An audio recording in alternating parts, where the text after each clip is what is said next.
shauku ya kujaa uwepo wa Mungu au shauku ya kujaa Mungu. Ukiandika hivyo vyote ni sawa, wala kuna shida yote. Naomba nizungumze vitu vifuatavyo. Kuna uamsho ambao unapaswa kuonekana kwenye siku hizi za mwisho, ambazo manabii walizitabiri. Yoeli alitabiri, Amos alitabiri, Hagai alitabiri, akasema utukufu wa mwisho wa nyumba hii utakuwa mkubwa au utakuwa mkuu kuliko utukufu wa kwanza.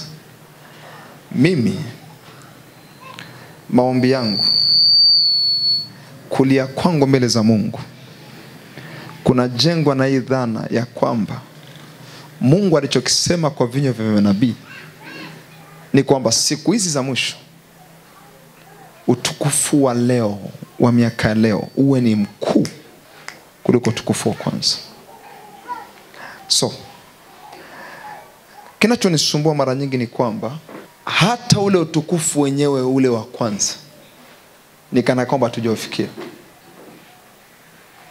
Hata ule utukufu wa mwanzoni kabisa, ule utukufu ambao Biblia inasema hivi, wana wa Asafu walipokuwa wakimfanyia Mungu ibada, lile eneo likajazwa na uwepo wa Mungu kiasi ambacho hata makuhani wakashindwa kufanya taratibu zao za ibada kwa sababu wingu lilikuwa limeshuka pale. Mpaka makuhani wakashindwa kufanya ibada zao.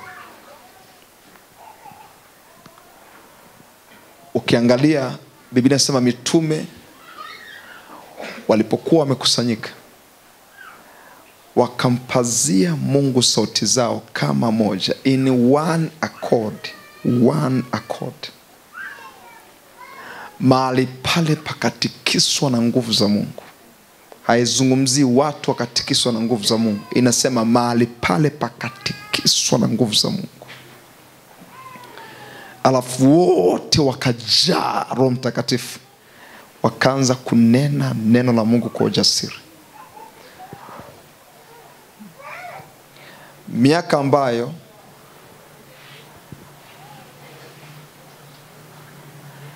Petro alikuwa anaweza kutembea,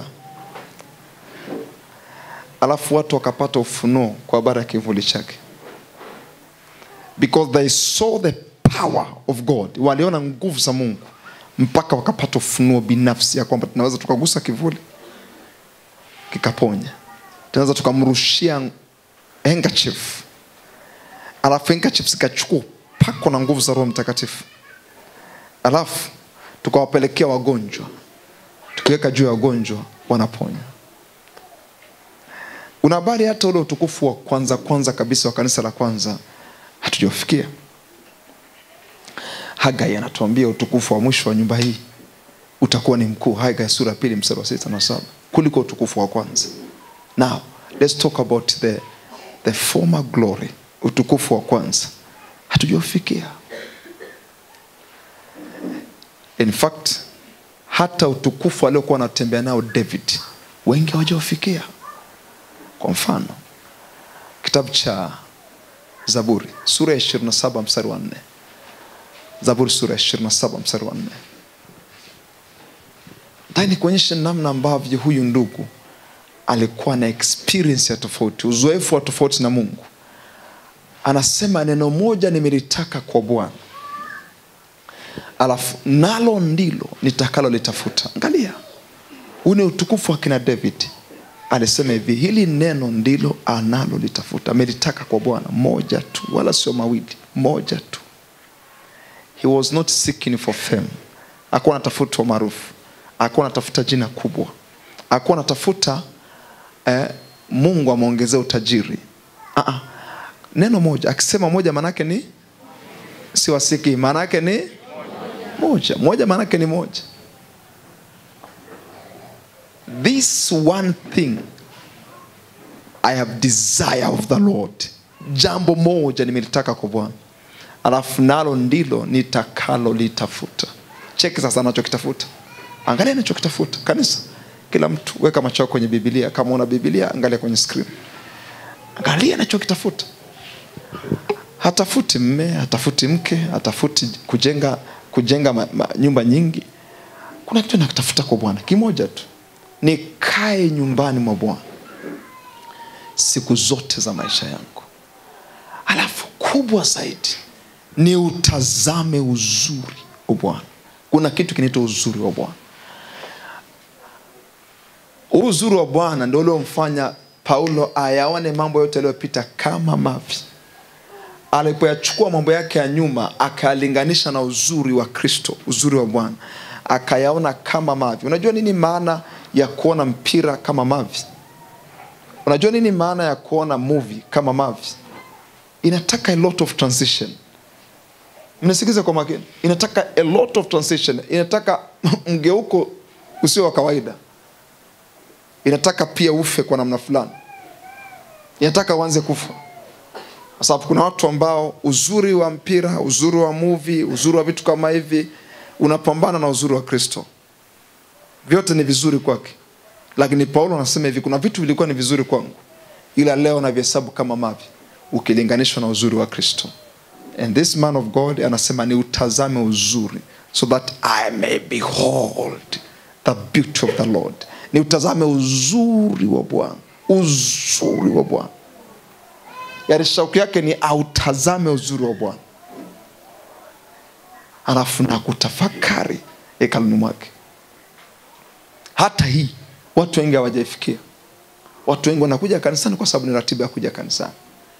Ndio maana wengi wanachelewa ibada.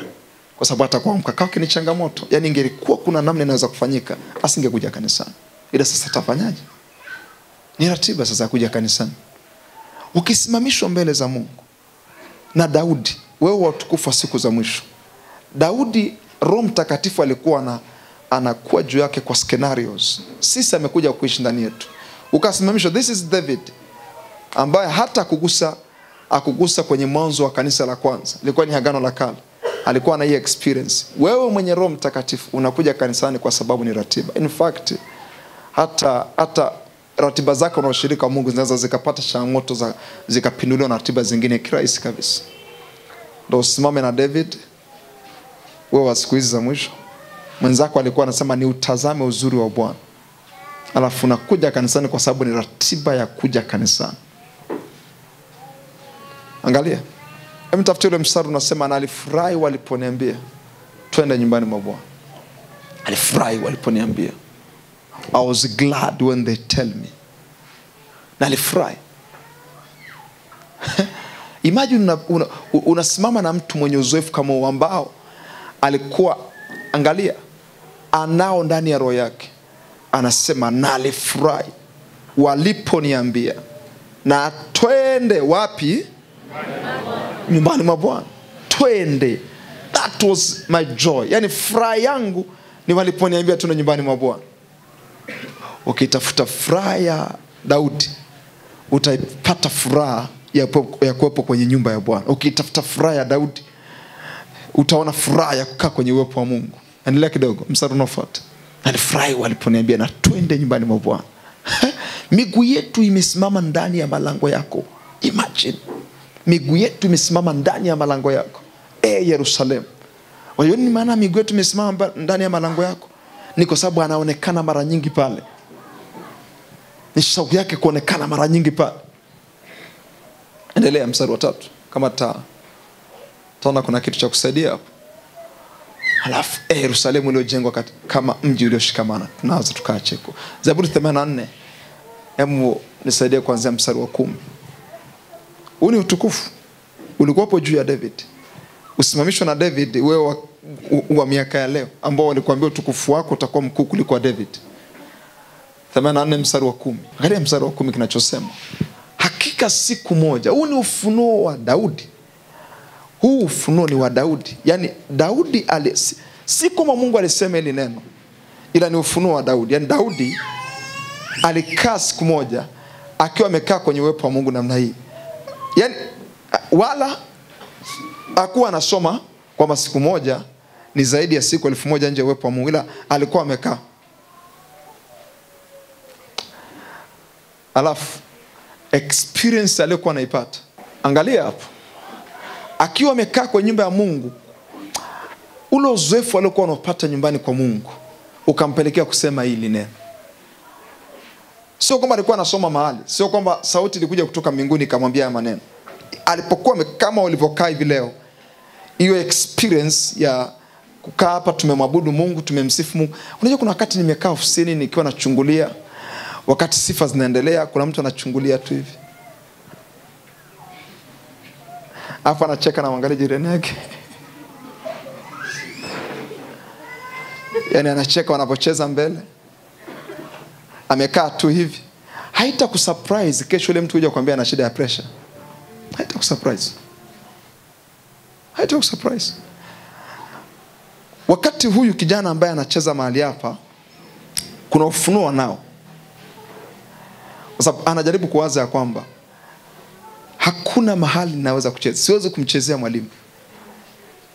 Imagine, ni kweli naweza kwenda kucheza kwa mke wangu, nikacheza mpaka nikazunguka, lakini kuna point ataniona ni kama nina shida mahali. Huwezi kucheza kwa rafiki yako, umwendee rafiki yako kwa sababu umeshibana sana, uanze kucheza, unacheza, atakwambia embu acha mambo ya ajabu. Lakini anachokifikiria ni kwamba hana fursa na mahali pa kucheza kwingine kokote zaidi ya hapo. Hana. Kule nje, nisikilizeni watu wenye Roho Mtakatifu, kule nje kule 101, kuna watu, kuna roho zinawaingia, na roho zikiwaingia wanaweza kucheza na chupa mpaka alfajiri, kuanzia saa 4, hasinzi wala halali wala hachoki. Kuna roho imeshamuingia, imemsimamisha, inamchezesha, haogopi watu. Wewe unajiangalia kwa wakati mwingine ulivyo mtu wa heshima ile, tena ni heshima ya Mongoro. Unapojiona ulivyo na kale ka heshima kale, basi unacheza tu na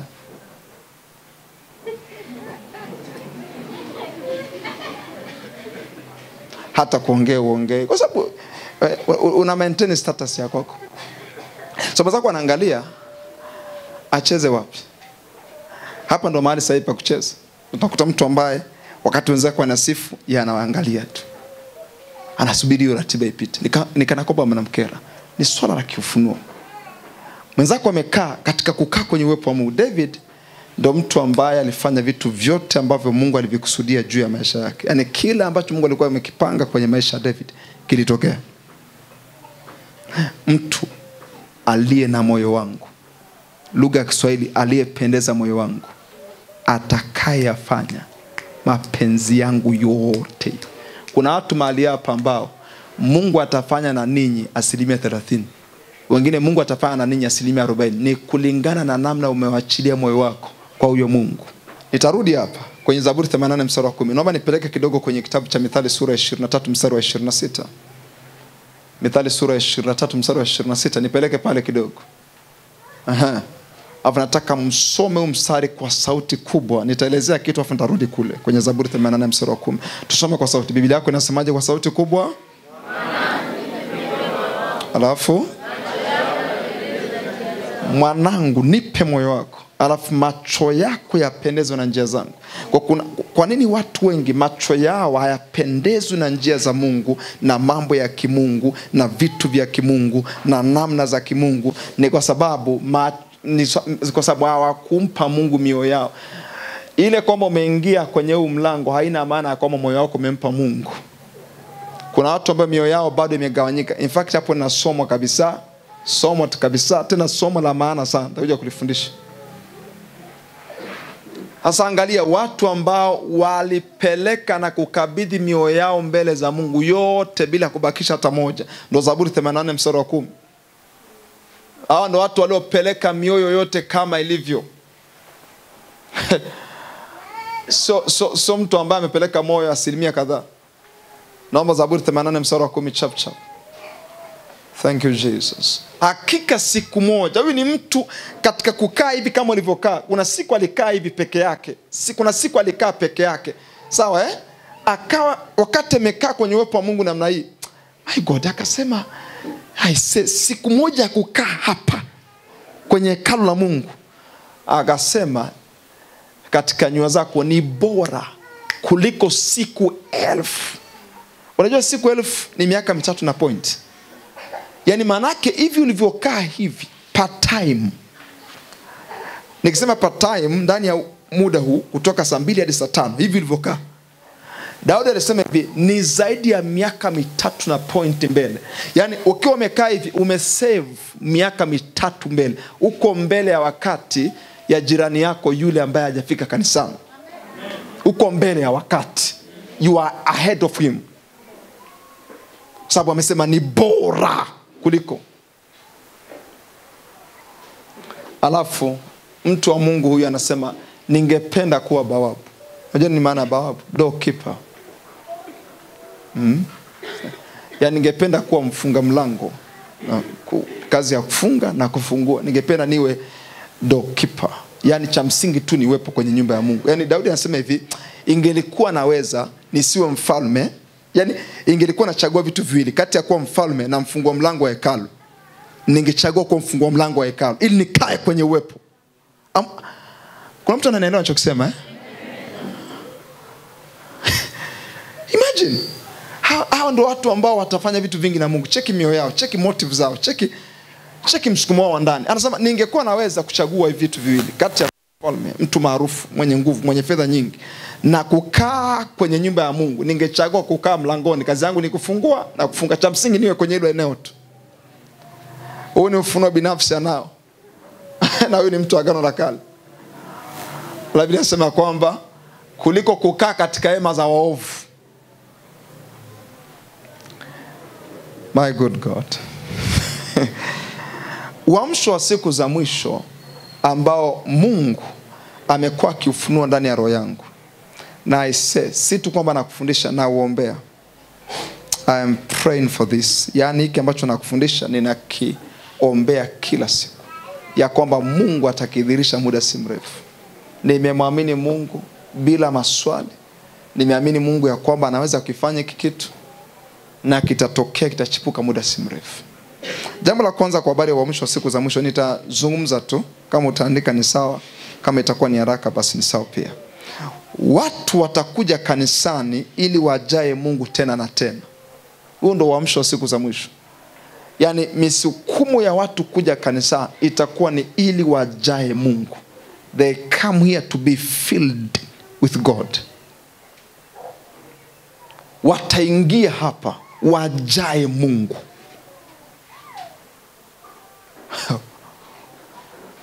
Huo ndio uamsho ambao Mungu anauleta kwenye siku hizi. Ni uamsho ambao watu watakuja kanisani wajae Mungu. Watakuja wana shauku ya kujaa Mungu. Wanasema hivi, tulivyojaa wiki iliyopita haitoshi. Tulivyojaa Jumatano haitoshi.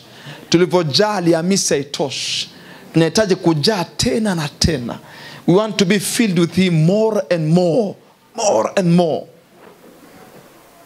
Undo uamsho ambao unakuja. Lakini namba 2, watakuja kanisani sio kuombewa, bali watakuja na shauku ya kumjua Mungu. Undo uamsho una haya mambo. Watu watakuja kanisani sio kuombewa. Yani in fact deliverance ambazo zitakuja muda si mrefu ni deliverance zile ambazo umeingia kwenye uwepo wa Mungu kuabudu, alafu umeondoka mzima. Wala mchungaji hajamention kesi yako, wala mchungaji hajataja kesi yako, wala kwa neno la maarifa, wala kwa nabii. Umeingia, na baada ya kuingia ukamnyoshia Mungu mikono yako, moyo wako wote ukaumaga mbele za Mungu. Katika kuumaga mbele za Mungu na kuabudu, pressure imeondoka. And I'm praying for this. Yani shuhuda ambazo nazitaka mimi, ambazo nina shauku ya kuziona ndani ya kanisa hili, Mungu anapolipanua, ni pale ambapo mtu anasema nilikuja kanisani, wakati tunaabudu ule wimbo, nikiwa nimenyosha mikono juu, nikasikia kuna kitu kimeondoka kifuani. Nilipoenda kupima, pressure ikawa imeondoka pale pale. Sema amen kubwa. Huo ndio uamsho wa siku za mwisho. So uamsho wa kwanza mara watu wameanguka. No, as we worship him, tunapomwabudu naye akaridhika, akasema wow, breakfast milioni leo is so great. Wakati naabudu vile, anachukua na yeye, anachukua magonjwa, anachukua hiki kitu, anachukua madeni, anachukua hiki kitu. Watu wanaondoka mahali hapa, wanaondoka kwa amani, wanaondoka wepesi, wanaondoka kwa furaha, wanaondoka wana nguvu mpya. Watakuja watu ili wamjue Mungu. Nisikilize, hii habari ya watu kuja kanisani kwa sababu alikuwa na shida, na baada ya kuondoa shida yake huyo, in fact watu wote ambao walikuja hapa kanisani kwa sababu ya shida hawezi kuwa kanisani. Kinachofanya kukaa kanisani ni motive, ni msukumo wa kwanza ule kuleta kanisani. Msukumo gani ule kuleta kanisani? Ndio maana watu wote ambao walikuja kwa kunifuatilia kwa njia ya mafundisho hawakuacha kuja kanisani, kwa sababu walichokitaka wao ni kumjua Mungu. Waliponisikia wakasema kwamba this type ndio tunaitaka. Ila aliyekuja kwa kuombewa ukaenda pale utaombewa, msukumo wake wa kuja kanisani ulikuwa ni kufanyaje? Na baada ya kumwombea mtahangaika sana. Ndio maana ukiwa hapa kanisani lazima ubadilishe msukumo wa ndani. Kwa nini uko hapa? Kwa nini unakujaga hapa kanisani? Lazima msukumo wako wa ndani ubadilishwe. Lazima tu reprogram msukumo wa ndani. Tusipo reprogram hiyo kitu utakosa vitu vingi sana. Kwa sababu lengo lako la kuja kanisani litakuwa ni tofauti. Utakuwa unakuja siku kibanwa, siku kichomi kushika ndio unakuja kanisani. Niende kama wataniombea. That's very dangerous. Watakuja watu ili wamjue Mungu. Na ninaombea sana hizi siku. Na ni za sasa hivi. Na sio kama zitatokea siku nyingi sana mbele. Zitaanza kutokea muda si mrefu. In fact zinatokea zingine. Watakuja kanisani namba 3 na shauku ya kutafuta nguvu za Mungu. Watakuja wakiwa na shauku ya kutafuta nguvu za Mungu. Naomba Zaburi sura 63 mstari wa 3. Watakuja na shauku ya kutafuta nguvu za Mungu. Hawa watu watakuwa watosheki. Watakuja watamwambia Mungu, tunaomba nguvu zako tena. Angalia mstari wa 2. Urudi mstari wa 2. Okay. Mstari wa 2 kama inawezekana, mstari wa 2. Anasema ndivyo nilivyokutazama. Check. Hii type. Anasema ndivyo nilivyokutazama katika patakatifu, nizione nguvu zako na utukufu wako. Kwa wanakuja hapa wazione nguvu za Mungu zikiwa juu ya maisha yao.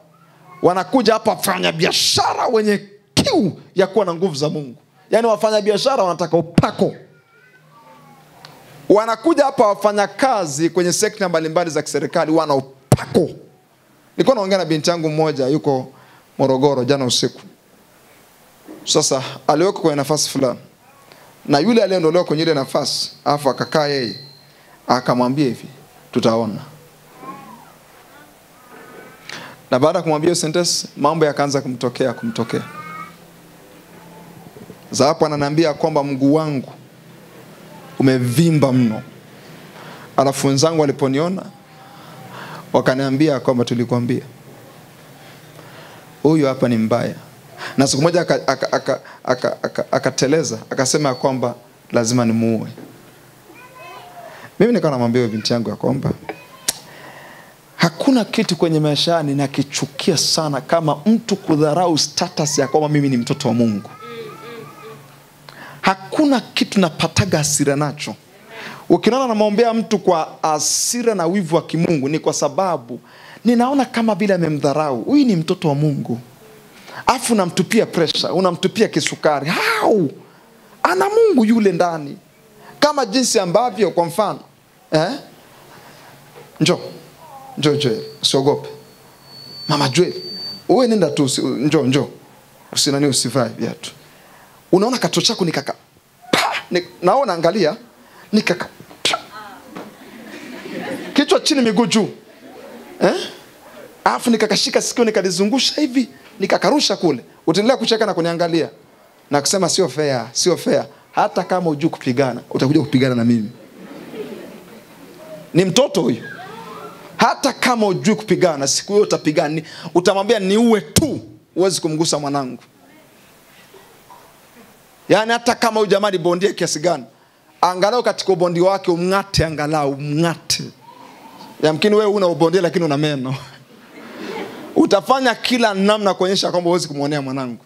Alafu Mungu amekaa mbinguni, anaona mpumbavu mmoja, mshenzi mmoja, anaweka ugonjwa kwenye mguu wako, sasa hivi utembei unafanya hivi. Ni dharau. Hizi ni dharau. Zinapaswa kufika mahali zikaisha. Sisi ni watoto wa Mungu. Mimi nimesema ndinyi miungu, wana waliye juu, nyote pia. Haijaacha mtu hata mmoja, nyote pia. Ukijua hilo huwezi kulogwa. watasema wewe ndo mchawi kwenye ofisi. Kwa sababu atakuwa amekugusa akagundua ugusiki. Lazima ufike mahali Biblia inasema hivi, Mungu anakaa kwenye nuru isiyoweza kusogelewa. Unapproachable light. Yani uweze kuisogelea hiyo nuru anakokaa Mungu. Alafu Biblia inasema hivi, Bwana ni nuru yangu na wokovu wangu. Yule ambaye anakaa kwenye nuru isiyoweza kusogelewa ndio nuru yako na ndio wokovu wako. Mtu gani wa giza asogee na giza lake akuwekee kitu isipokuwa kuna kitu kijui wewe? Only ignorant can answer that. Ujinga tu peke yake ndio na majibu ya haya. Kwa nini amelogo? Nikamwambia this is not fair. Pale ambapo watoto wa Mungu mnatupiwa vitu na vinakamata. Yani sikiliza, mtu amekaa kwenye madhabahu yake. Watu na madhabahu, let me tell you, watu na madhabahu. Sikiliza kwa makini. Watu wana madhabahu. Siku ameweka wakfu kuwa boss, ndo siku alifungua marumaru fulani pale ofisini kilipokaa kiti. Wewe ulikuwa ujui. Aliita fundi akamwambia tafuta kigae kama hiki. Alafu akafungua kigae akakigonga gonga akaweka madhabahu pale. Wewe unafikiri umeachiwa kiti. Kumbe mwenzako si tu kwamba alikuwa amekaa kwenye kiti, alitengeneza madhabahu kwenye nini? Kwenye kiti. Unaenda pale na ratiba za maombi za kurukaruka. Unaenda pale na uchaguzi. Unaweza kuchagua ibada. Alafu nakaa pale na maombi ya nusu saa ya kwenda saa 6 kulala. Unajua Wakristo wengi wanaomba haya maombi. Mimi nawazuiaga kufanya hiyo kitu, lakini wengi hamnisikii. Umehangaika kuanzia saa 1 kamili mpaka saa 5 ya usiku. Umekuwa ukiongea na watu na kupiga makelele. Uwezi kuniambia unaweza kuomba hiyo saa 5 kuelekea saa 6. You are lying. Unadanganya. Mtu aliyehangaika masaa karibu 16 yuko mtaani, anaweza kuja kuomba saa 5? Hawezi. Itakuwa ni kusukuma tu usiku uende ili alale vizuri. Lakini washirika wangapi ambao wanadizana hii nizione nguvu? Yani akiingia ofisini hivi ni nguvu imeingia. Yani tunasema yule ambaye alikuwa na madhabahu za kipepo mle ndani anaanza kufeel the vibe. Anaona hiyo kitu, anaifeel hiyo kitu. Akiwa amekaa anaona kabisa. Yani hapa mgurumo wake wa rohoni sio kawaida. Anakaa kwenye moto. Ukionekana moto umeonekana. Ukikaa nguvu za Mungu zimekaa. Yani you are there na ufalme uko pale. Kwa kuwa ufalme ni wako. Na kitu gani? Na nguvu. Alafu kingine na utukufu. Yani uko pale ufalme upo. Alafu kingine nguvu zipo. Alafu kingine utukufu upo. Niambie nani wakuloga? Nani wakuloga? Nani wakuloga? So nikamwambia hii kitu hii si fry. Sasa mwenyewe ananiambia kwamba lakini mimi nimwambia hawezi. Tayari mguu umevimba. Acha kusema habari ya hawezi. Mguu umefanyaje? Kwa hiyo silaha imefanyaje? Imefanikiwa. Hiyo silaha imeshakubali. Imeshakubali. Tukisema kila silaha itakayofanya juu yako haitafanikiwa, maana yake hata kukugusa haita. You are indifferent. Kuna kitu ukaelewe vizuri. Ndio maana hiyo kitu imeshaingia. Nizione nguvu zako. Wakati unakuja ambao watu watakaa kanisani wanatafuta kuziona nguvu za Mungu. Naomba Kumbukumbu sura 8 mstari wa 18. Kumbukumbu sura 8 mstari wa 18. Wanatafuta kuziona nguvu za Mungu. Hiyo ndio desire yake ya kuwa kanisani. Yeah. That's why they are ready to pray. They are ready to fast. Wako tayari kuamka usiku wa manane. Wako tayari kutupa mashuka pembeni. They seek for power. Wanatafuta nguvu ya Mungu. Sio maneno. Utamkumbuka Bwana Mungu wako. Maana ndiye akupea kitu gani? Nguvu. Mungu atoe utajiri. Kwa sababu akutolea utajiri na akakupa kama huna nguvu watakuwa wenzako. Anakupa kwanza nguvu za kupata. Kwa sababu hizo nguvu zikiingia ndani yako ndio zitakazo kulinda pia. Na kile ina mashambulizi ya kipepo. Listen to me. Nitazame. Mungu anatoa nguvu. Ndio Biblia inachokisema, anatoa nguvu, atoi utajiri, anatoa nguvu. Ukikosa nguvu wewe ni kitoweo tu. Sikiliza. Saa inakuja na ipo sasa hivi ambayo watu wataingia kwenye mlango wa nyumba hii, sio kuombewa. Wataingia wakitafuta wachajiwe tena.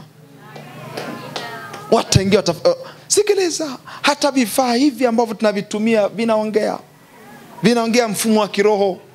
Kila kifaa ambacho nakiona kinataka moto kila wakati ili kiwe relevant. Simu yako isipopata moto haiwezi kuwa relevant. Kwa angalia, ili uendelee kuwa itaji kwenye hilo eneo na kuendelea kuvuta kibali kwenye ile eneo, you need power almost every day. Bila nguvu za Mungu itaji wako unapungua, kwa sababu utaanza kurushiwa mambo ambayo sio ya kurushiwa.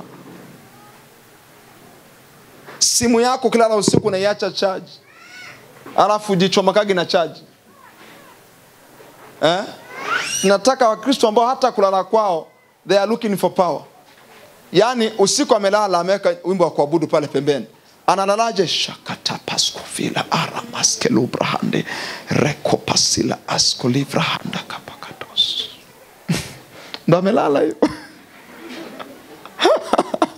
Ndo amelala hivyo. Sio yule ambaye alikuwa yuko TikTok. Kwa simu mangia kifuani, ndo amelala hivyo. Na nakwambia pastor, sielewi, naota ndoto mbaya. Nao unalala vibaya.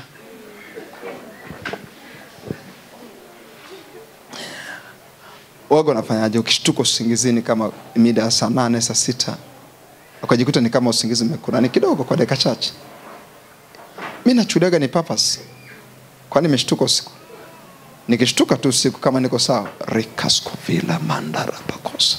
Shakata riko pasaya. Liroske vila mandara bakosa. Nalala hapo. Yani manake nahakikisha kwamba nimeconnect charger yangu kwenye socket.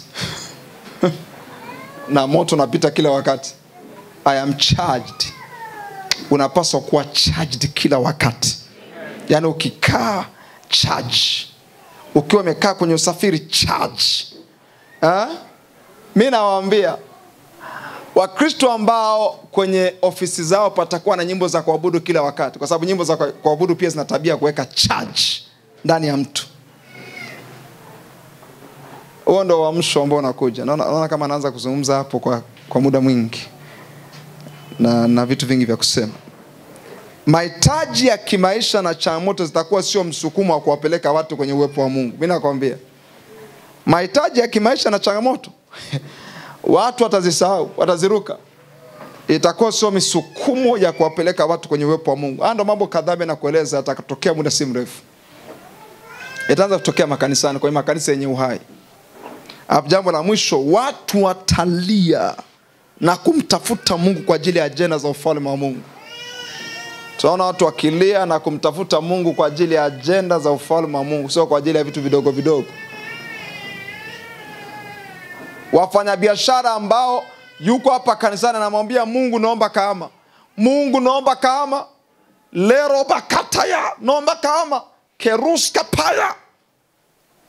Huyo ni mtu Mungu anataka Mungu ampandishe viwango vya kumpa ushawishi wa kiuchumi ndani ya mji wa Kahama. Analia kwa ajili ya agenda za ufalme. Nilikuwa naongea na vijana hapo juzi, nikaambia hivi kanisani ndio eneo pekee ambalo watu wanaga shauku. Wako kimazoea, wafanya biashara walioko makanisani ni wako kimazoea.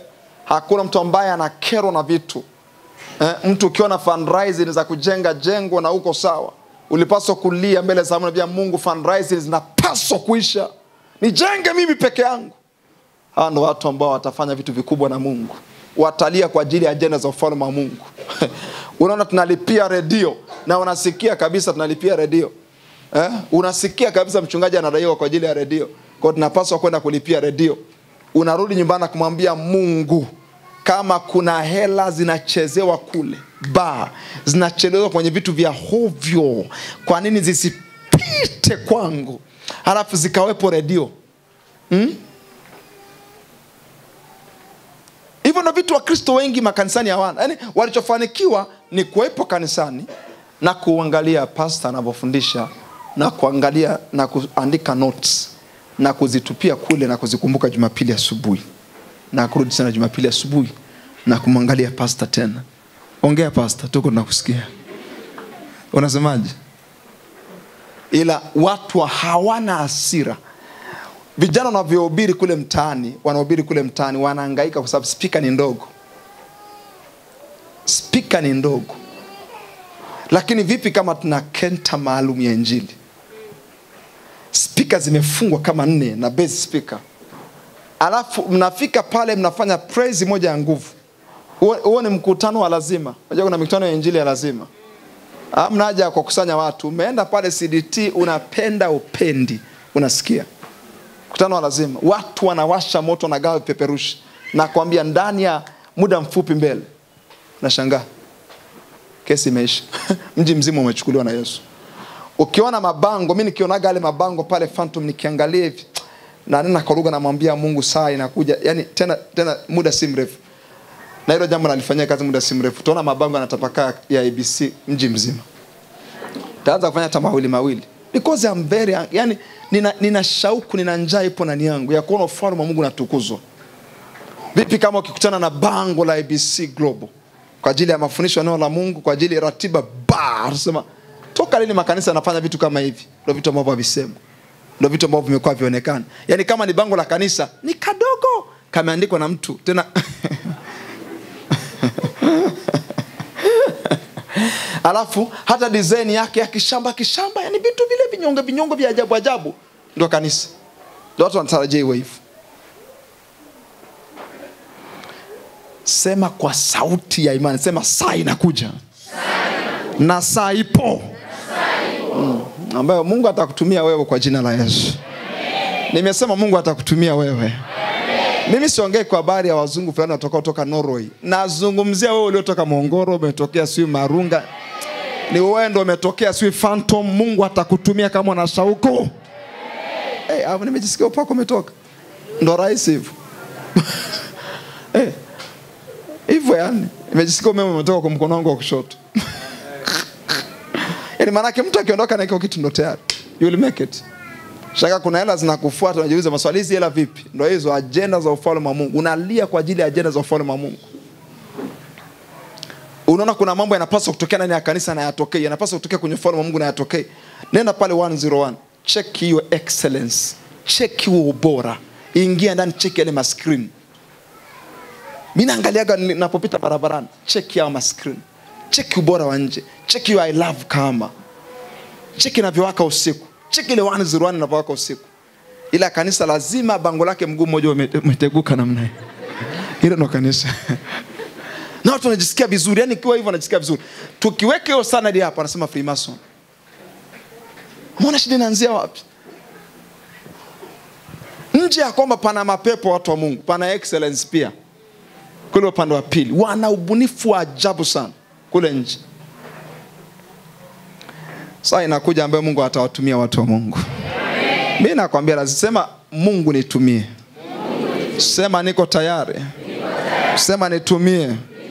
Sema niko tayari. Babinti kama teni hii. Wanawake sio una saluni na duka fulani kama hata hii kitu. Yaani ukisha beba mimba ya agenda ya Mungu, Mungu atabirisha hela nyingi sana kwako. Shauku ya kujaa uwepo wa Mungu. Zaburi sura 42 mstari wa kwanza hadi mstari wa 3 ndio somo liko hapo. Sasa kwa bahati nzuri ni kwamba yote niliyosema yakuwa somo. Ilikuwa ni utangulizi. Zaburi sura 42 mstari wa kwanza hadi mstari wa 3. Hapo nitazungumza kwa muda mfupi sana. Zaburi sura 42 mstari wa kwanza hadi mstari wa 3. Naomba tuangalie haya maneno. Naomba na kila mwenye uhai utanisaidia kusoma kwa sauti kubwa. Biblia yako inasemaje? Tuanze kusoma vizuri. Biblia inasemaje kwa sauti moja?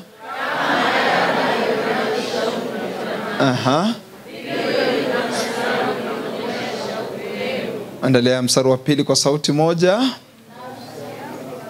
Tuende kwa sauti moja. Wewe mtu wa Mungu. Haya, kwa sauti kubwa Biblia inasemaje?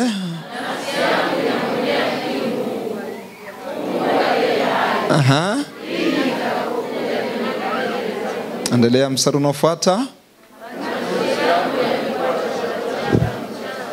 Alafu pindi wanaponiambia mchana kutwa yuko wapi Mungu wako. Naomba nikupe background ya msara afu nielezee vitu vya msingi sana kwa leo, kwa muda mfupi ulioko mbele yangu. Listen to me very carefully. Nisikie kwa makini. Ukienda kwenye Biblia ya Kiingereza kwa Amplified itakuonyesha walioandika hapa ni watu gani, kwamba hakuwa ni Daudi. Daudi na Zaburi na migawanyo kadhaa. Kuna ipo ambao ameandika Musa, kuna ipo ameandika wana wa Kora. Kwa mfano hii imeandikwa na wana wa Kora. Naomba nizipatie Amplified just kuona tu yuko nani ameandika. By good God. Anasema the chief musician, a skillful song, didactic or reflective poem of the son of Korah. Of the son of Korah. Kwa wana wa Korah ndio walioandika hii Zaburi, wala kwa Daudi. Sababu sio kila Zaburi imeandikwa na Daudi. As the deep pants longingly for the water brooks, so my soul pants longingly for you, O God. Naomba nikupe vitu viwili vya muhimu sana, alafu nitaenda kwenye somo. Naomba kila mtu anisikie kwa makini. Kwa wale mnaosoma Biblia vizuri, mnajua historia ya wana wa Kora. Historia ya wana wa Kora, in fact kama uielewi, naomba kitabu cha Hesabu sura ya 16 mstari wa 26. Hesabu sura ya 16 mstari wa 26. Hesabu sura ya 16 mstari wa 26. Naomba mnisikie kwa makini.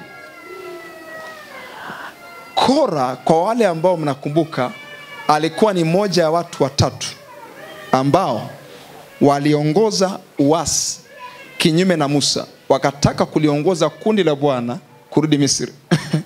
Ni moja ya watu. Wangapi wanakumbuka? So hata kama ukumbuki nitakuonyesha. Akasema na mkutano na kuambia na wasi ondokeni penye hema za hao watu waovu, wala msiguse kitu chao chochote, msiangamizwe katika dhambi zao zote. Endelea mstari unaofuata chap mstari wa 27. Basi wakaondoka hapo karibu na maskani ya nani? Ya Kora. Alafu na Dathan na Abiram pande zote. Nao kina Dathan na Abiram wakatoka nje, wakasimama mlangoni mwa hema zao pamoja na wake zao na wana wao na watoto wao wadogo. Kumbuka haya maneno tutakapoendelea. Walitoka na wake zao na wana wao na watoto wao wadogo. Endelea mstari unaofuata 28. Musa akasema, kwa jambo hili mtajua ya kwamba Bwana amenituma ili nifanye kazi hizi zote, kwa kuwa mimi sikuzifanya kwa akili zangu mwenyewe. Mstari unaofuata. Kama watu hao wakifa kifo cha siku zote, kama watu wote wafavyo, au kama wakipatilizwa kwa mapatilizo ya watu wote, basi Bwana hakunituma. Huyu ni mtu wa Mungu anaapa kinyume na Kora na wenzake. Mstari unaofuata. Lakini Bwana akiumba kitu kipya, na hivyo nchi kifunua kinywa chake. Iko ndo kitu kipya. Na kuwameza pamoja na wote walionao, nao washukia shimoni wali hai, ndipo mtatambua ya kuwa watu hawa wamemdharau Bwana. Mstari unaofuata. Basi ilikuwa hapo alipokwisha kusema maneno hayo, nchi ikafanyaje? Iliyokuwa chini yao ikapasuka. Endelea. Nchi kafunua kinywa chake na kuwameza na watu wa nyumba zao na wote walioshikamana na Kora na vyombo vyao vyote. Sasa huu moyo huu wa hii Zaburi sura 42 mstari wa kwanza, kuna moyo unauona nyuma ya maneno. Kuna moyo unauona nyuma ya maneno kwamba kama ayala aoneavyo shauku mito wa maji, nafsi yangu inakuonea shauku. Listen to me very carefully. Nilikuwa nasoma extra biblical text kujaribu kujua the background behind. Kwa sababu kama wana wa Kora ndo wameandika hii Zaburi, wametokea wapi? Kwa sababu walishuka shimoni wote kama walivyo. This is my concern. Unajua, nisikizeni kwa makini. Hii ukiona mtu anampenda Mungu sana, sometimes kumpenda Mungu sana panasababishwa na experience. Uzoefu wa maisha, mtu alitokea wapi, Mungu aliwahi kufanya nini kwa maisha yake, inaweza kumsababisha muabudu Mungu kwa namna fulani. Ukiona mtu ana moyo fulani wa kumfuata Mungu, huwezi kumwambia kitu hata Hata kama kumfuata kwake Mungu hakutampa fedha na baadhi ya vitu, lakini ukiona ule moyo wa kumfuata, ujue kuna experience inaongea. Hawa watu inaonekana Mungu alirehemu kundi fulani, wakati wenzao wanashuka Shimoni, wao wakabaki. Kuna kakundi cha wana wa Kora, kuna kakundi cha Wakohathi, wana wa Kora, ambao walibakizwa na ieleweki likuaje kuaje. Kuna rehema za Mungu zilifanyika na kundi fulani likabaki. Huu moyo unaoona hapa ni matokeo haya ndugu kukumbuka. Wanakumbuka baba zao, mama zao na familia zao zilishuka shimoni wakiwa wazima. Alafu wanakumbuka ilikuwa ni rehema za Mungu wao kuwa vile. Wanakumbuka namna Mungu aliwapreserve. Ndio maana wana wa Kora kwenye ufalme wa Daudi na wa Suleiman walikuwa dedicated kwa ajili ya kuongoza sifa na kuabudu tu. Na kina Daudi walijua hawa jamaa watafanya vizuri kwa sababu anajua Mungu amewatoa wapi. Nisikize kwa makini. Kuna sehemu Bwana Yesu alisema, naomba nirejee itakusaidia. Nafikiri ilikuwa ni kitabu cha Luka sura ya 7 mstari wa 47. Luka sura ya 7 mstari wa 47. Ukiona mtu anaabudu mpaka analia, ni kwa sababu kuna wakati anakumbuka Mungu amemtoa wapi. Kuna wengine hawana historia ya Mungu amewatoa wapi. Wengine ni attachment tu. That's why anaanza kuabudu akakimbia akaenda kupokea simu nje akarudi akamwabudu Mungu tena. Anajaribu kumwambia Mungu kitu gani? Yaani hauna uzito wa kutosha kwangu. Nimekuweka tu moja ya watu wa muhimu kwangu. Angalia. Tusome kwa sauti Biblia inasemaje? Kila mwenye sauti Biblia inasemaje? Kwa ajili ya hayo nakwambia, amesamehewa dhambi zake ambazo ni nyingi. Ambazo ni? Rudia tena, ambazo ni? Kwa kuwa amependa sana. Kwa hiyo mtu aliyesamehewa sana upenda sana. Ukimwona mtu anamfuata Mungu kwa agano, ujue kuna namna ana feeling ndani ya kwamba alisamehewa sana. Hatufananishani kanisani kwamba mimi naweza kufanana na mwenzangu. Kuna mwenzako utakuta alisamehewa sana na nafsi yake najua sana alisamehewa sana. Kwa jinsi anavyompenda Mungu ni matokeo ya kusamehewa sana. Huyu mwanamke alikuja, huyu Farisayo amemkabilisha Bwana Yesu nyumbani kwake. Yuko tu karibu kiti hiki hapo bwana. Karibu sana. Hapo labda anaandaa chakula. Huyu mwanamke alipokuja akalala, akapiga magoti pale. Akachukua nywele zake, akaanza kumfuta kwa nywele zake. Alafu akachukua mafuta akaanza kumpaka. Alafu Biblia inasema hivi akamuosha kwa machozi yake.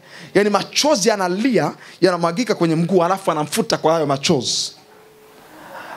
Alafu wale wote wakakasirika wakasemaje? Anafanya in fact Simeoni huyu akasema hivi, akasema light angemjua huyu mwanamke. Huyu ni mtu mbaya, ni kahaba huyu. Angejua anafanywa na huyu mwanamke. Yesu akamwambia hivi, anafanya hivi kwa sababu amesamehewa dhambi zake ambazo ni nyingi. Na kwa sababu anajua amesamehewa sana, upenda sana. Sometimes watu wengi hawampendi Mungu ni kwa sababu ana uzoefu mdogo na Mungu. Kuna wenzako ambao waliwahi kuchomekea kufa, ni Mungu tu peke yake alikuwa sababu ya wao kuendelea kuishi. Kuna watu walichomokea ajali za kufa, ni Mungu peke yake ni sababu ya wao kuendelea kuishi. Yaani kuna watu mahali hapa ambao ilikuwa ni Mungu. Wengine wanapaswa kuulizia nyumbani kwenu ulikuwaje kwaje, kwa sababu wengine mnasahau, akili zenu zinasahau haraka. Ulizia mama yako ilikuwaje kwaje. Atakwambia kuna siku uliumwa, tukasema kama kufa na ufe. Alafu walikuwa hawajaokoka na hawajui nini kilitokea. Ulipona tu mbele ya macho yao. Kumbe Mungu alikuwa na agano na wewe. Leo ukiona mtu anaabudu Mungu analia, ni kwa sababu anajua kuna wakati kwenye maisha yake ilikuwa ni Mungu tu ndiye ambaye angekuwa sababu ya wewe kuishi. Ukimwona mtu huyo utaona ibada ya kweli. Ukimwona mtu huyo utaona upendo wa kweli kwa huyo Mungu. Karavashandarabakos. Daudi anaangalia mwenzake anaondolewa na Mungu na yeye anaona hivi. Mwenzake anatolewa na Mungu kwenye ufalme. Anaondolewa na Mungu kwenye ufalme. Alipokwisha kumuondoa huyu, akamweka huyu. Anakumbuka mwenzake aliondolewa. Anakumbuka Mungu aliacha familia ya mwenzake Sauli. Anakumbuka Mungu aliwaacha. Leo kimwona Daudi na ujinga wake, mara na ngangania ikiwezekana nikae nyumbani kwako. Ni kwa sababu anajua na yeye anaweza kuachwa muda wote. Ni rehema za Mungu na upendo wa Mungu kwake ya kwamba amepewa hiyo nafasi. Hakupewa kwa sababu alikuwa anastahili kupewa. Alipewa kwa sababu katika uchaguzi wa Mungu mwenyewe alivyoona akamchagua, na wala kutuma application.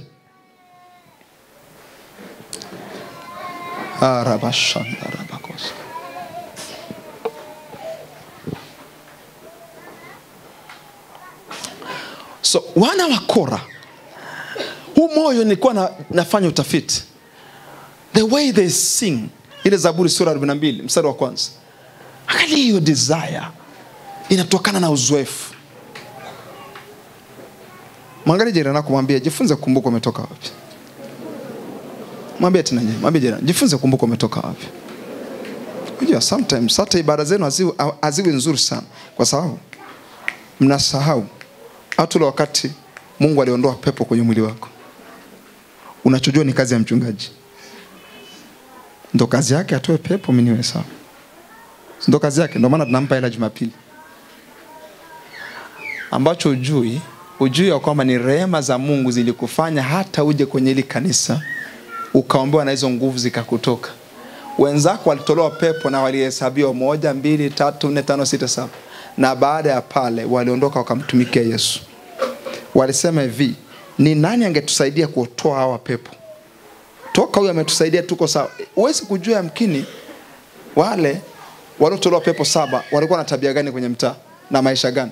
Ujue wale pepo walikuwa wanasumbuka kwa namna gani mpaka waanze kumtumikia Yesu. Walimpenda Yesu kwa kutoa vitu vyao na kumtumikia Yesu. Ni kwa sababu walikuwa na uzoefu. Niseme tu kweli, sometimes uzoefu utamua uzito wa ibada ya mtu. Nimesemaje?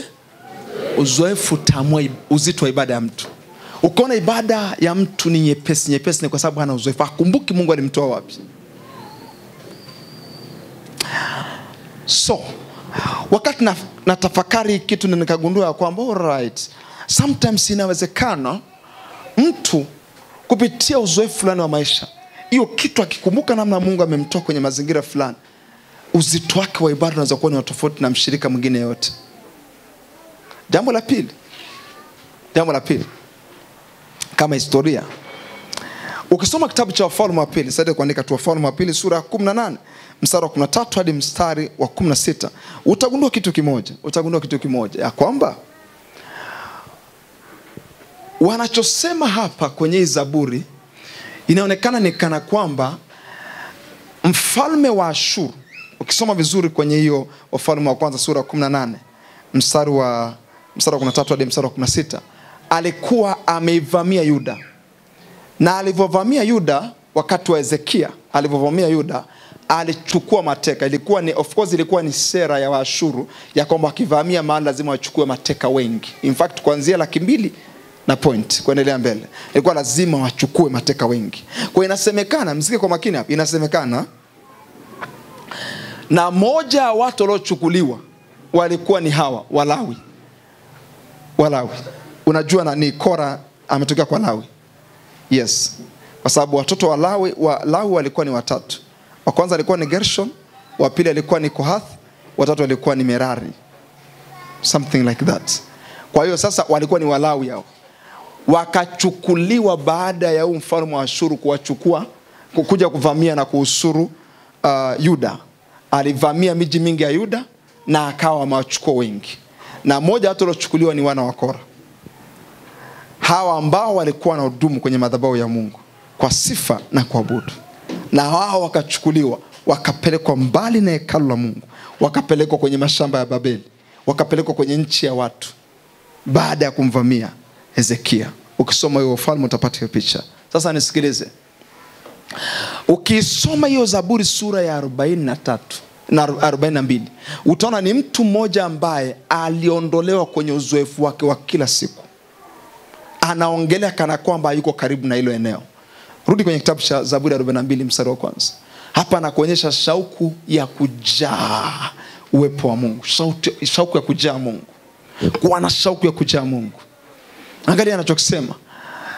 Kama ayala aioneavyo shauku mito ya maji, anasema vivyo hivyo nafsi yangu inakuonea shauku Mungu. Ni kama mtu ambaye yuko mbali na sehemu ambayo ilikuwa inamfidi, ilikuwa inamjaza.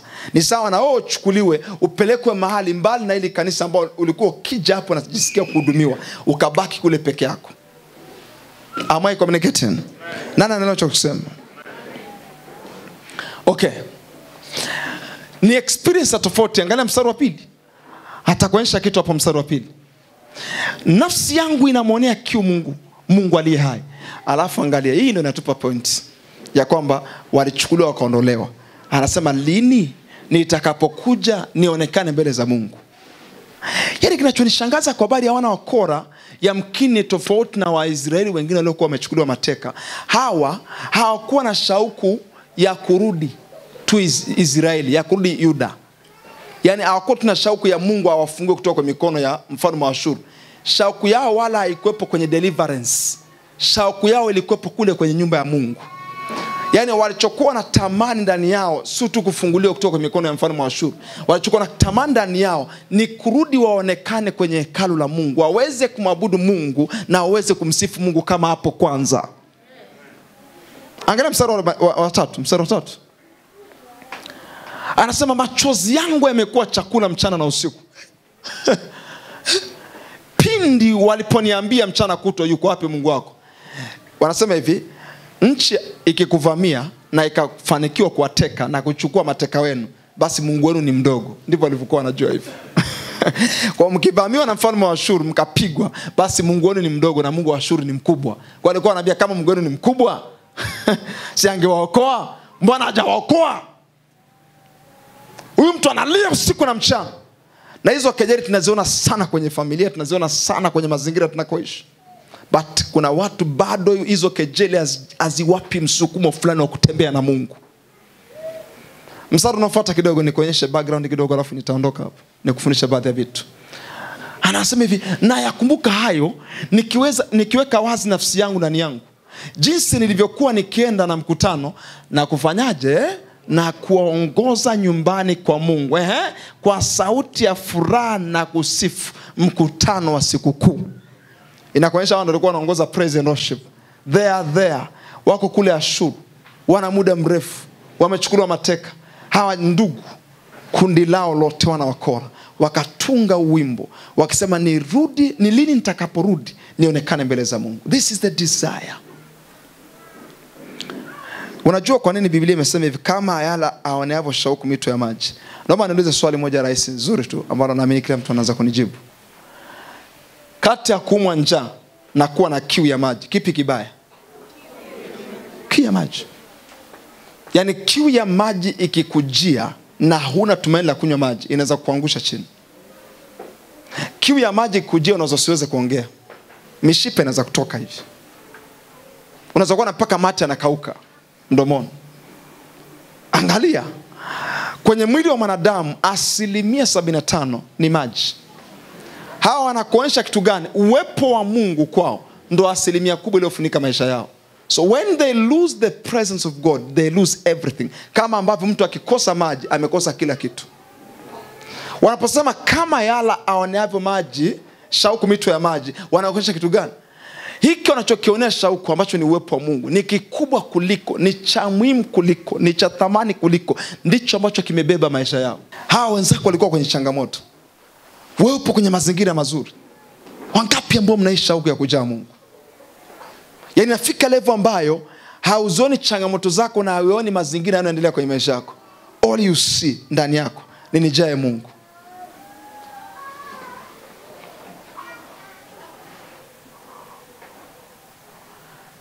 Karabashandaravakos mandaravasai.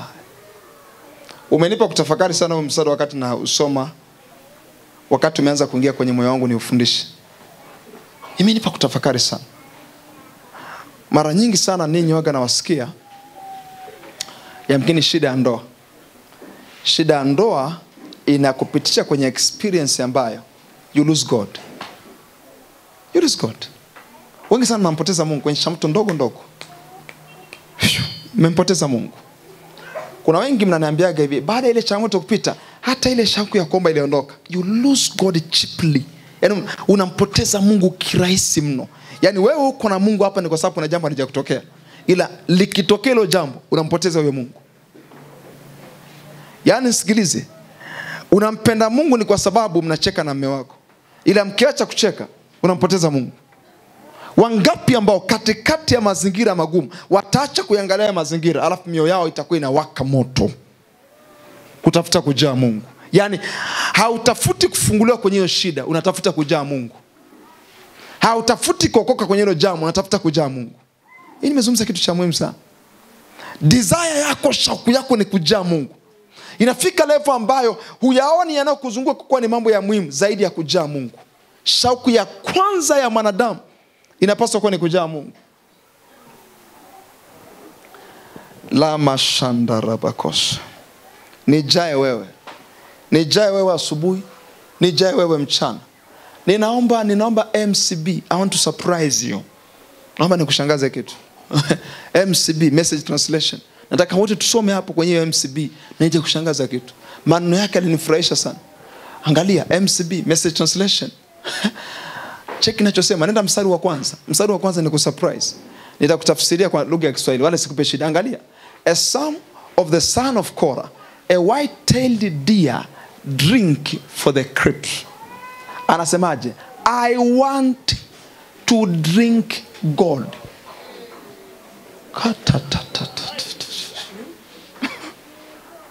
Yani wako mbali, hawako hekaluni tena. Wanasema kama ayala aonavyo shauku mito ya maji, nasi tunatamani turudi Yerusalemu tumnywe Mungu tena. Wana wa Kora nakwambia hivi, walipokuwa wakiabudu kanisani, walikuwa waabudu tu, walikuwa wanafanyaje? Wanamnywa Mungu. Mungu wangu, kuna watu wanakuja kanisani kuabudu, kuna wengine wanakuja kunywa. Nataka nimnywe tena. Eleke parade gosarabaya. Endelea mstari wa pili. Nataka nimnywe Mungu. Anasema hivi, I am thirsty for God alive. I wonder, will I ever make it arrive and drink in God's presence? Anasema I'm thirsty for God. Na shauku na kiu ya Mungu. Hii sio kiu ya kuwa na fedha. Hii sio kiu ya kurudi na kukaa kwenye nyumba zao. Hii sio kiu ya kurudi na, yani wana wa Kora sio kama wana kiu ya kurudi kwenye nyumba zao. No, ya kuona wake zao. No, ya kukaa na watoto wao. No, wana kiu ya kuona na Mungu ili wamnywe. Alafu I wonder, will I ever make it arrive? Yani, je, itawezekana turudi tena? Alafu tuende tukamnywe Mungu. Mara basa, hiyo shauku ingine ndani yako kwa jina la Yesu. Hey, I want to drink God. Dem sema kwa sauti, I want to drink God. Sema kwa sauti kubwa. Sijawasikieni. Sema nataka nimnywe Mungu.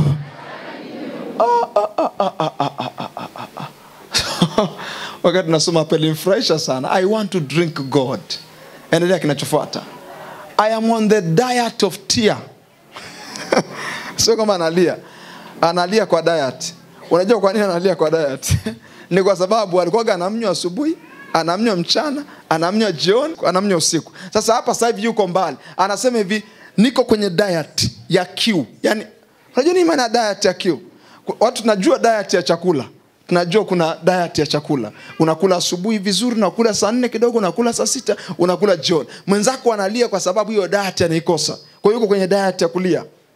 Analia anasema hivi, I am on a diet of tear. Tear for breakfast. Ikuonyesha kwamba wakati wewe ulikuwa ukiamka asubuhi una plan unywe nini asubuhi. Yeye alikuwa ana plan anapoamka asubuhi ni mnywe Mungu kwanza saa 4. Na anasema hivi, a tear for breakfast, a tear for supper. Alikuwa anamnywa saa 9 hivi ndio supper.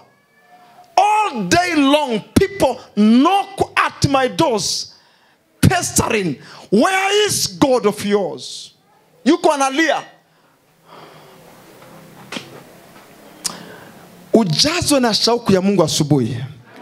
Ujazwe na shauku ya Mungu alfajiri. Kama amen ya imani iwe amen.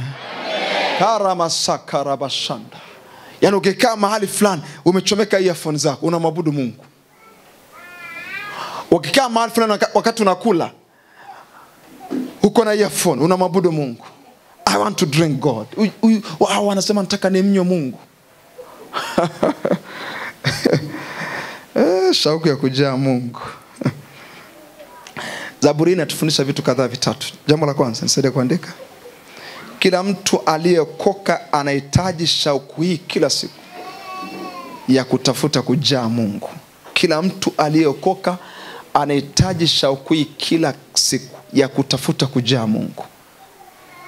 Karamashan, I want to drink God. Wakati wewe umekaa unatembea unaongea na majirani yako, mimi ndoa imenishinda, mimi biashara imenishinda, mwenzako alikuwa anasema hivi, nataka nimnywe Mungu. Kwa sababu akimnywa Mungu ndoa haiwezi kumshinda. Yaani sikiliza hizo story zenu za kusema kwamba hiki kimenishinda, akija kushinda hauna shauku na Mungu. Kwa sababu kwa Mungu mambo yote yanafanyaje? Yanawezekana. Wewe una shauku ya Mungu. Usiseme kwamba mimi siyeyuka lini naona biashara yangu inakufa. No, sio biashara yako inakufa. Umekosa shauku ya kumnywa Mungu. Kwa sababu ukimnywa Mungu vizuri, mambo yote yanawezekana kwake. Milango itafunguka mbele yako kwa jina la Yesu. Hata kama ni ya shaba, hata kama ni mapingo ya chuma, ukimnywa na akawezekana kukaa na wewe, akijaa ndani yako, akakubali kutangulia mbele yako, akakaa nyuma yako kidogo, akakaa kushoto na kulia, nothing will be impossible. Hakuna kitu kitashindikana mbele ya uwepo wako. Sema amen.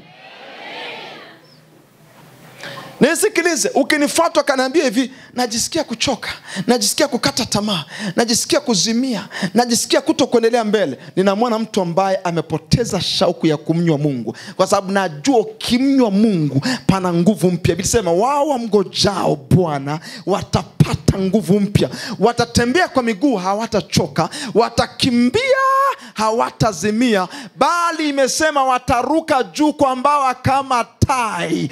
Utaona anapanda juu tu. Alikuwa na changamoto fulani, anaenda azimii.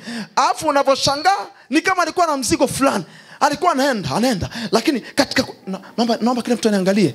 Msema wamngojao Bwana watapata nguvu mpya.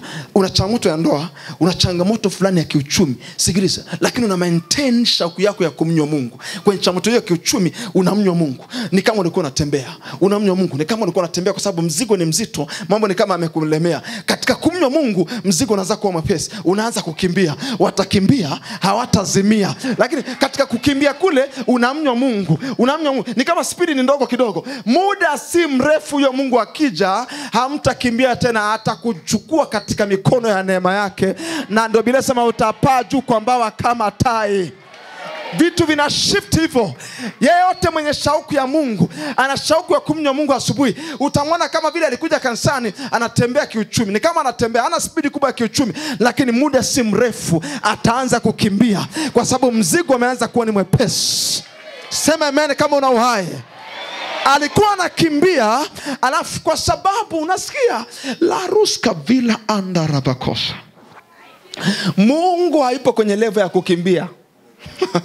Mungu haipo kwenye level ya kukimbia.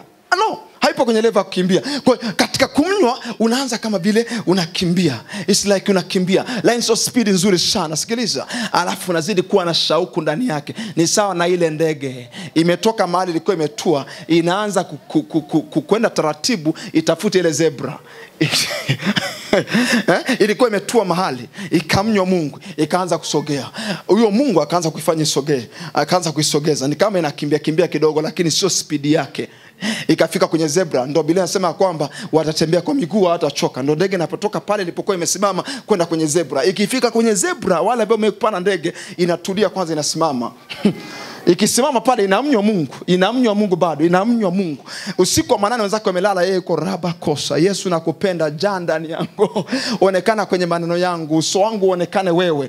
Angalia sasa, baada ya muda mfupi, wale ambao mliopanda ndege au uliwahi kuona pale mwenda kulima, inaondoka kwa spidi. Na ile spidi ukiondoka pale haitawaacha kama mlivyo. Unasikia inakimbia kwa spidi moja ya hatari. Ndani ya muda mfupi inakuwa nyepesi, inapanda juu. Ndivyo itakavyokuwa kwako kwa jina la Yesu. Ndivyo itakavyokuwa kwako kwa jina la Yesu. Lakini haiwezekani mtu anayemnywa Mungu alianza kuruka akapiga rivers ya kukimbia. Nimechoka. Sio umechoka, umekosa shauku ya Mungu. Ndoa imenishinda, sio ndoa imekushinda, umekosa shauku ya Mungu. Huyo mwanaume hawezi kukushinda kama una Mungu. Ukishajaa shauku ya Mungu na yeye atamuona. Anakusumbua ni kwa sababu amuonagi Mungu kwako. Mimi sipo. Mimi nimesema, mimi tu kuletea habari. Ukiona mwanaume anakusumbua ujue hauna Mungu, amuonagi. Unavutaga mdomo unaenda hivi. Sura yako waga ni mbaya kila wakati. Biblia inasema hivi, umenijulisha njia za uzima. Ukizijua njia za uzima, mbele ya uso wako patakuwa na furaha tele. Andarabakosa. This is very powerful. Umenijulisha njia za uzima. Ukizijua njia za uzima, ukimnywa Mungu kwa kifupi, mbele ya uso wako panakuwa na furaha tele. Kila akija akikuona anaona furaha.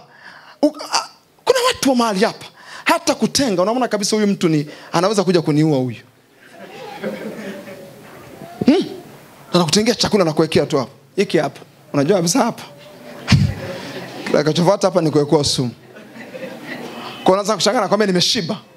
But if you drink God, hata kama mazingira yanakuambia no, kwa sababu umemnywa Mungu, yenyewe atajiambia tu yes. Unakaa pale wakati unakula, you have God. Am I communicating? Naongea na maisha ya watu mahali hapa.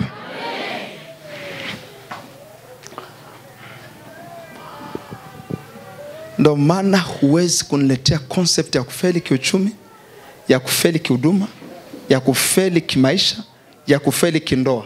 Kwa sababu gani? Nikipata uwezekano wa kujua namna ya kumnywa Mungu na nikamnywa, hakuna kitu kwenye maisha yangu kinaweza kapungua. I want to come back and drink God. Jesus. Saluske vila marakata paraka. Nisaidie kuandika jambo la pili. Shauku yako ya kujaa Mungu inapaswa kuvuka shauku nyingine zote. Inapaswa kuvuka shauku nyingine zote. Yaani tukikupima tukute hii ndio inawaka moto ndani yako. I tell you, utashift. Mambo yako yataanza kushift. Upendeleo utakuwa ni jina lako. Favor will be your name. Shauku yako kujaa Mungu inapaswa kuvuka shauku nyingine zote. Inapaswa kuvuka shauku nyingine zote. Yaani tukikufungua ndani hivi, tunaona shauku moja inawaka moto. Hiyo ni shauku ya kujaa Mungu. Na jambo la tatu, shauku yako ya kujaa Mungu inapaswa kuvuka changamoto zinazoendelea sasa kwenye maisha yako. Shauku yako ya kujaa Mungu inapaswa kuvuka changamoto ambazo zinaendelea kwenye maisha yako sasa hivi. Ni kwa level ambayo uzioni tena. Ila ndani yako kuna kitu kimoja tu kinaongea. Nijae Mungu. Watu wako wakuona kama mama mwenye Mungu. Mume wako wakuone kama mama mwenye Mungu. Watu wako wakuone kama baba mwenye Mungu. Mke wako wakuone kama baba mwenye Mungu. Majirani wakuone kama mtu mwenye Mungu. Because you are filled with God. Na kama ukijaa Mungu kila wakati, Mungu ataonekana na sio wewe. Rabashandarabakoske vila mandarabakos. Zaburi sura 63 mstari wa 7 nataka tumemaliza hapo. Na nakwambia nitaomba. Na kuna kitu kitatokea kwa dakika chache. Kuna watu watapata hiyo shauku. Karabashandarabasa. Zelisko vila manda. Anasema hivi, maana wewe umekuwa msaada wangu, na uvulini mwamba wazako nitashangilia. Mstari unaofuata wa 8. Nafsi yangu inakuandama sana. Huyu ni mtu mwenye shauku na Mungu. Mkono wako wa kuume unanitegemeza. Nafsi yako ikimwandama sana Mungu, ukijaa na hii shauku ya kuwa na Mungu, shauku ya kujaa Mungu, sikiliza, mkono wa kuume wa Mungu unakutegemeza. Angalia kinachofuata mstari wa 9. Holy Spirit mandarabasa.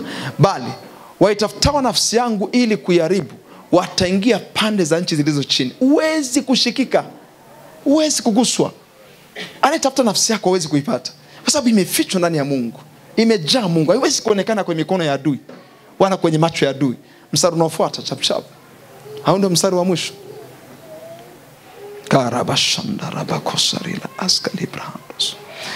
Nafikiri turudi kwenye mstari wa 5. Mstari wa 5 kuelekea mstari wa 6. Kuna kitu kizuri sana. Mstari wa 5.